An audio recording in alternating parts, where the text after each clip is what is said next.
Welcome back to Bing's kitchen Tamil.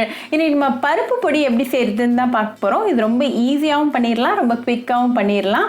இது நீங்கள் சாதம் அப்புறமா உருக்கின நெய் கூட வச்சு சாப்பிடும்போது ரொம்ப அருமையாக இருக்கும். ரொம்ப ஹெல்த்தியான ரெசிபியும் கூட. ஸோ இந்த ரெசிபியை பார்க்குறதுக்கு முன்னாடி இதுக்கு தேவையான பொருட்கள் என்னென்னு பார்த்துட்டு வந்துடலாம். ஒரு பேனை சூடு பண்ணிக்கோங்க. அதில் 1/2 கப் துவரம் பருப்பு சேர்த்துக்கோங்க. இது கூடவே 5 பல்லு பூண்டு, கொஞ்சமாக கருவேப்பிலை இலைகள் சேர்த்துக்கோங்க. இதை லோ ஃப்ளேமில் நல்லா ஒரு 5 மினிட்ஸ் ட்ரை ரோஸ்ட் பண்ணுங்கள். உங்களுக்கு நல்லா வாசனை வர ஆரம்பிக்கிற வரைக்கும் நல்லா ரோஸ்ட் பண்ணிக்கோங்க.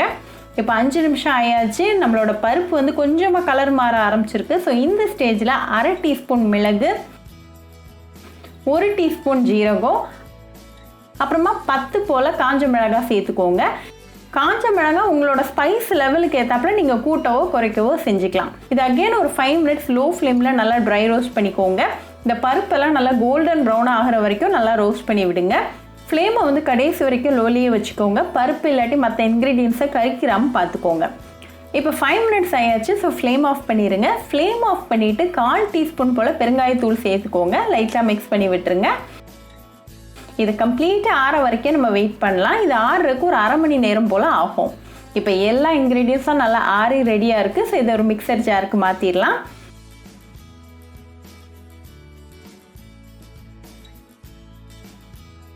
இது கூட 1/4 கப் அளவுக்கு பொட்டுக்கடலை, அப்புறமா 1/2 டீஸ்பூன் உப்பு சேர்த்துக்கோங்க. இது நல்லா ஃபைன் பவுடரை அரைச்சி எடுத்துகிட்டு வந்துடலாம்.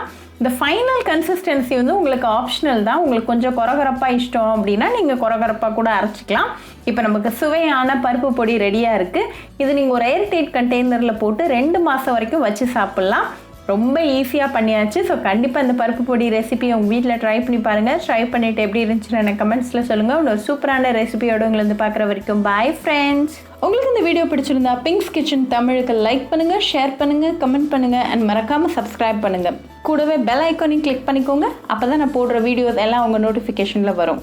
உங்களுக்கு ரெசிபிஸ் இங்கிலீஷில் பார்க்கணும்னா பிங்க்ஸ் கிச்சன் சேனலை பாருங்கள். சேனலோட லிங்க் நான் அந்த டிஸ்கிரிப்ஷன் பாக்ஸில் கொடுக்குறேன்.